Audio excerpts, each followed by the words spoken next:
This is the job today. What we have to do is we have to make a flashing that fits over that and creates it to be waterproof. What's happened is this roof here, which is an old shed, is not square. So as we've been laying it, we've had to taper the sheets because the back batten isn't square and the wall isn't square the way it sits. So if you look at this, you will see at this end, it's about 180 mils.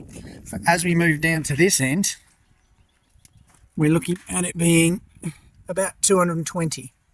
So what we're going to try and do is make a tapered flashing for that so that it all fits.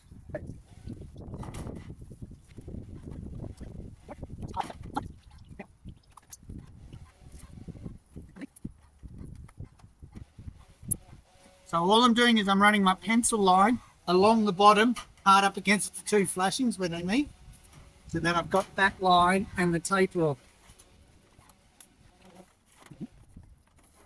And around the corner, obviously.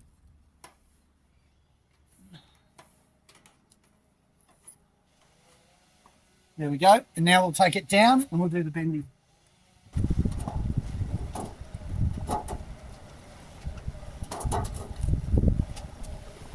Okay, so we got it back to the car. I'm using the trailer obviously because it's easier to do this on. So the first thing I'm going to do is, because I just hand marked that line, I'm just going to straighten it up with a straight edge. Find the best way to do it.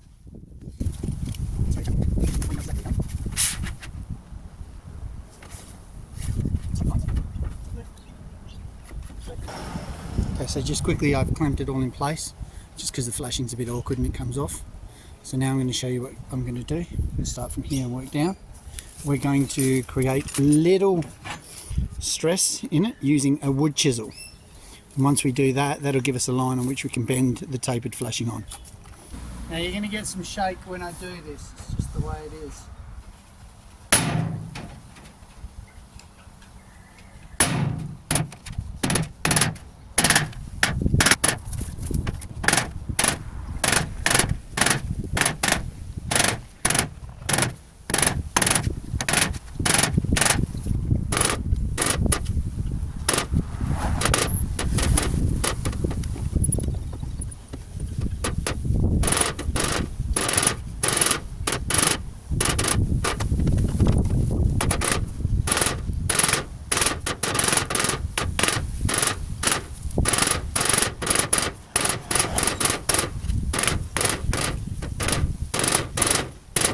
Alright, so just so you can see, that piece of wood down the bottom, we've just run straight along that taper.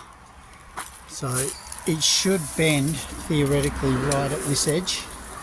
That's what we're going for, all the way along until it tapers to there. And we're just going to knock that gently with a piece of wood. And there's no rush, do it bit by bit.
much struggle. We've got him bent over. So now I just give that a bit of a tap and flatten him out with the wood to straighten the edges. Then we'll go up and install him.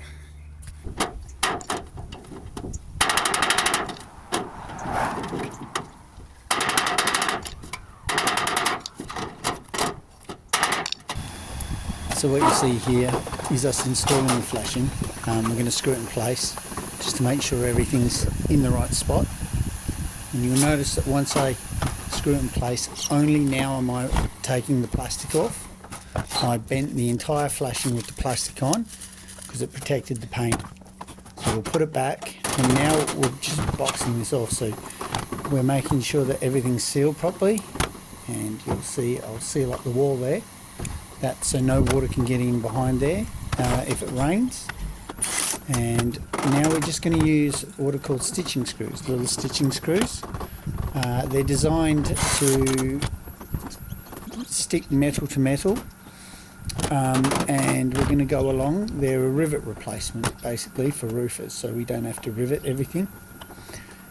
So we're going to go along and we're going to put those at probably 400s across the front. And what that's going to do is it's going to help support both that top flashing, and it's going to support the bottom flashing. So if anyone comes along, puts any pressure on it, it's not going to damage it. Obviously you're not going to stand on this flashing. There's a void under it, so it's actually just covering a void.